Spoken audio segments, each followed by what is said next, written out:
আসসালামাইকুম। আজকের এই ভিডিওতে দেখাবো যে শেফরা কিভাবে স্পেশাল স্প্যাগেটি তৈরি করে। প্রথমে আমি যেটা করছি, একটা ফ্রাই প্যান নিয়েছি, নেওয়ার পরে সেখানে একটু তেল দিয়ে দিলাম। দেওয়ার পরে এখানে দেবো রসুন কুচি এবং পেঁয়াজ কুচি দেওয়ার পর দিয়ে এটা একটু ফ্রাই করে নেব যতক্ষণ না পর্যন্ত এটা ব্রাউন কালার চলে আসতেছে, ততক্ষণ পর্যন্ত আমরা একটু ফ্রাই করে নেব। তারপরে আমরা দিয়ে দিচ্ছি চিলি সস দিয়ে দেওয়ার পর চিলি সসটার সাথে একটু তেলটাকে ফ্রাই করে নেব। নেওয়ার পর আমরা যেটা করতেছি, এখন একটা মশলার প্যাকেট দিয়ে দিচ্ছি, পুরোটাই দিয়ে দেবো একটা মশলার প্যাকেট, এটা বাজারে খুব সহজে আপনি কিনতে পারবেন। তারপরে দিয়ে দিচ্ছি ক্যাপসিকাম আর সবগুলো একত্রে আবারও আপনাকে তেলের সাথে খুব ভালো মতো ফ্রাই করে নিতে হবে। নেওয়ার পরে যেটা করতে হবে, মাশরুম দিয়ে দিচ্ছি। মাশরুম দেওয়ার পর আমি দিচ্ছি সয়া সস প্রায় 1 টেবিল স্পুনের মতো দিয়ে দিচ্ছি।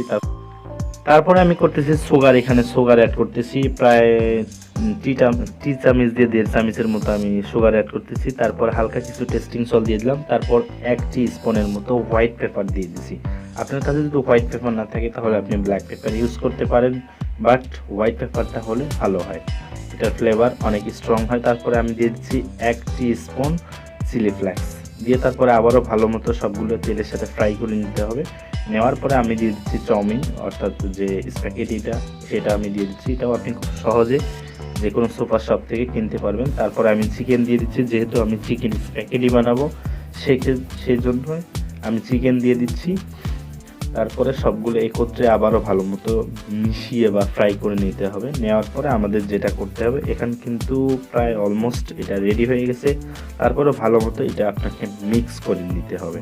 ও আচ্ছা, আরেকটা কথা, সেটা হলো এই স্প্যাগেটির নামটা বলতেই ভুলে গেছি। এই স্প্যাগেটির নাম হচ্ছে Napoleon hot cream pan spaghetti. তারপর আমাদের যেটা করতে হবে, সব কিছু যখন ভালো মতো একত্রে মিক্স হওয়ার পর এটা আমরা একটু আগে থেকে আমরা চুলাটা অফ করে দেবো, কেন এটার যে টেম্পারেচার যেহেতু হাই হয়ে গেছে একটু লো করতে হবে, কেননা আমরা এখানে ম্যানুইস অ্যাড করব। একটু পরিমাণ মতো ম্যানুইস অ্যাড করার পর সবগুলো একত্রে মিশিয়ে নিলাম। নেওয়ার পরে আমাদের এখন এটা একদম পুরোপুরি ক্লিয়ার হয়ে গেছে, এখন শুধু সার্ভ করা।